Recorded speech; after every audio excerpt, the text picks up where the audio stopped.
Like इसे prove करने के लिए डॉक्टर जोए डिस्पेंजा ने एक एक्सपेरिमेंट परफॉर्म करा था जिसका नाम है द पियानो एक्सपेरिमेंट। इस एक्सपेरिमेंट में उन्होंने जो रिसर्चर्स हैं उन्होंने ऐसे लोगों को चुना था जिन्होंने अपनी लाइफ में कभी पियानो प्ले किया ही नहीं था, मतलब उन्होंने पियानो को देखा तक नहीं था। एंड उन पियानो प्लेयर्स, मतलब वो 10 पियानो प्लेयर्स थे जिसमें उन्होंने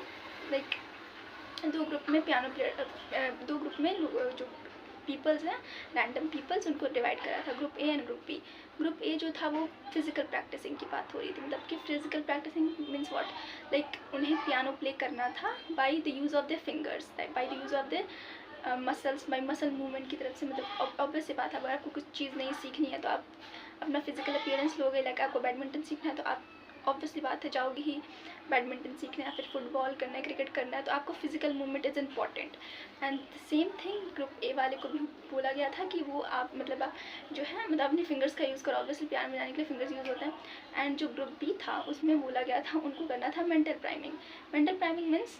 जो जैसे इन लोगों को पियानो के सामने बैठाया गया था, बैठाया तो ज़रूर गया था लेकिन इसमें एक ट्विस्ट था। ट्विस्ट ये था कि उन्हें जो पियानो है उसको फिंगर से मतलब मसल्स यूज़ नहीं करने, उनको टच भी नहीं करना उस पियानो को। एंड उस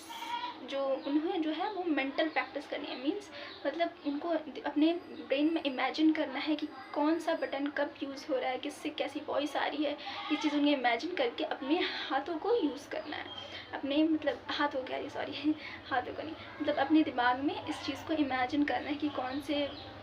बटन से कैसी फील आ रही है, मतलब कौन सी वॉइस आ रही है, ये चीज़ इमेजिन करना था। और ये जो एक्सपेरिमेंट हुआ था 5 डेज़ के लिए हुआ था। दोनों ग्रुप को सेम अमाउंट ऑफ टाइम दिया गया था, 5 डेज़ के लिए हुआ था, 2 hours every day. And get what's the outcome come, like it getting shocked outcome for you all guys. Like तो आउटकम आया, जो मेंटल जो रिहर्सल कर रहे थे, जो मेंटल रिहर्सल वाले जो लोग थे उन्होंने जो exact same and guess what the outcome came, like ये शॉक करने वाला आउटकम है। लाइक जब 5 दिनों बाद दोनों ग्रुप के पीपल्स को ब्रेन में मतलब सिटी स्कैन MRI वगैरह चेक कराया गया, तो जो रिज़ल्ट था वो सबको तंग कर देने वाला था। लाइक जब जो लोग सिर्फ आई क्लोज करके पियानो बजाने की इमेजिनेशन कर रहे थे, वो उनमें सेम न्यूरोलॉजिकल चेंजेस और जो पाथवे हैं डेवलप नज़र आए जो फिज़िकली मूवमेंट कर रहे थे, जो हैंड वर्क कर रहे थे। सो इससे ये मॉरल ऑफ द स्टोरी ये है कि अगर आप किसी भी चीज़ के लिए प्रिपेयर करो, यानी कि किसी भी कुछ टफ एग्ज़ाम के लिए प्रिपेयर करो, कम्पिटेटिव एग्ज़ाम के लिए प्रिपेयर करो, या फिर कुछ जैसे कुछ मतलब अपना लाइक इसका एप्लीकेशन क्या है, इसका यूज़ क्या है, मीन्स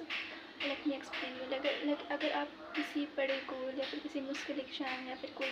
बड़ा टास्क है उसके लिए एंशियस हो, तो उस चीज़ को फिज़िकली उस चीज़ को स्टार्ट करने से पहले अपने जो ब्रेन है उसको मेंटली उस चीज़ को प्राइम कर लो। बिकॉज जो चीज़ आपने अपने दिमाग में ऐसे फिट कर रखी है, ऐसे मेंटली उस चीज़ को प्रिपेयर कर रखा है, आगे आने वाली चीज़ में आपको आउटकम्स लिटिल बिट अब तक पता हो ही जाते हैं, मतलब थोड़ा सा एक्सपीरियंस हो जाता है कि नहीं ये चीज़ हो सकता है, भले 100% ना हो लेकिन एटलीस्ट 30-40-50% तो हो ही सकता है। सो आँखें बंद करके एक बार काल्म होके फोकस्ड होके